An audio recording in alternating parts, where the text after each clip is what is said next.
వైఎస్ఆర్ కాంగ్రెస్ పార్టీకి ఉన్నటువంటి social media accounts మీద చంద్రబాబు నాయుడు గారి ప్రభుత్వం పెద్ద ఎత్తున దాడి చేసే ప్రయత్నం చేస్తుంది. వైఎస్ఆర్ కాంగ్రెస్ పార్టీకి అఫీషియల్గా ఉన్న ఫేస్బుక్ అకౌంట్ని క్లోజ్ చేసేటటువంటి ప్రయత్నం చేసింది. ఇది ఒక పిరికి చర్యగా నేను భావిస్తున్నాను. వైఎస్ఆర్ కాంగ్రెస్ పార్టీ ఈ రాష్ట్రంలో జరుగుతున్నటువంటి అన్యాయాలను, అక్రమాలను, తెలుగుదేశం ప్రభుత్వం చేస్తున్నటువంటి దోపిడీ విధానాలను, లేదా తెలుగుదేశం పార్టీకి చెందినటువంటి ఎంపీలు, ఎమ్మెల్యేలు చేస్తున్న అరాచకాలను ఎప్పటికప్పుడు ప్రజల దృష్టికి తీసుకువెళ్ళటానికి రెగ్యులర్ మీడియాతో పాటుగా సోషల్ మీడియాను కూడా ఉపయోగించుకుంటుంది. ఇది సహజమైనటువంటి అంశం ప్రజాస్వామ్యంలో. Regular media 70% above Chandrababu Naidu గారి గుప్పెట్లో ఉంది కాబట్టి రెగ్యులర్ మీడియాలో మేము చెప్పేటటువంటి వాదనలు కానీ, విమర్శలు కానీ అంతగా ప్రజలకు చేరనీయకోకుండా చంద్రబాబు నాయుడు గారు ప్రయత్నం చేస్తున్నారు.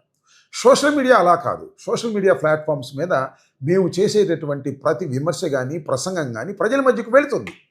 దాన్ని ఏదో ఒక విధంగా అడ్డుకోవాలనేటువంటి ఒక విష ప్రయత్నాన్ని చంద్రబాబు నాయుడు గారు చేస్తున్నారు.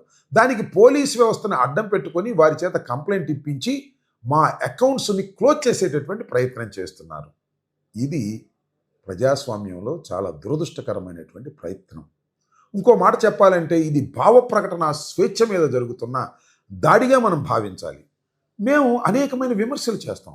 ఆ విమర్శలు సద్విమర్శలా లేక సద్విమర్శలు కాదా అని నిర్ణయించవలసింది ప్రభుత్వాలు కావు. ఖచ్చితంగా ప్రజలు నిర్ణయించాలి. ప్రజలకు చేరవేయాలి. ప్రజలకు చేరవేసేటటువంటి ప్రయత్నం మేము చేస్తుంటే అవి తప్పుడు ప్రచారాన్ని చెప్పడానికి మీరెవరని చంద్రబాబు నాయుడు గారిని అడుగుతా ఉన్నా. ఇది ఒక విధంగా చెప్పాలంటే ప్రజాస్వామ్యం మీద దాడి.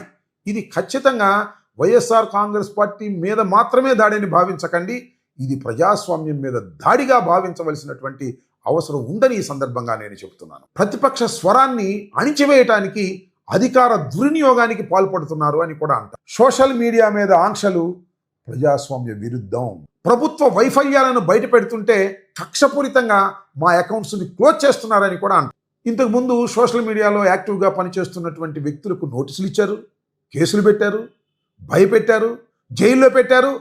అయినా కూడా సోషల్ మీడియాలో విస్తృతంగా విమర్శలు రావడంతో భయపడి ఈ విధమైన కార్యక్రమాలు నారా చంద్రబాబు నాయుడు గారు చేస్తున్నారనేది గమనించాలని కూడా మనవి చేస్తున్నాను. ఇప్పుడు కూడా ఇలాంటి చర్యలు ఎప్పుడు చేస్తారంటే పోగాలము దాపరించినప్పుడే ఇలాంటి చర్యలకు పాల్పడతారు. తెలుగుదేశం పార్టీ కూటమి ప్రభుత్వం చంద్రబాబు నాయుడు గారికి పోగాలము దాపరించింది కాబట్టే ఇలాంటి కార్యక్రమాలు చేస్తున్నారు. ఇది ప్రజాస్వామ్యవాదులందరూ ఖండించాలని కూడా ఈ సందర్భంగా నేను మనవి చేస్తున్నాను. దీన్ని వైఎస్ఆర్ కాంగ్రెస్ పార్టీ ఇంతటితో వదిలిపెడుతుందని అనుకోకండి. ఖచ్చితంగా దీని మీద న్యాయ పోరాటం సాధిస్తాం. న్యాయం జరిగేంత వరకు మా పోరాటం కొనసాగుతుంది. దీనిలో ఏ విధమైన సందేహము లేదని ఈ సందర్భంగా నేను చెప్పదలుచుకున్నాను.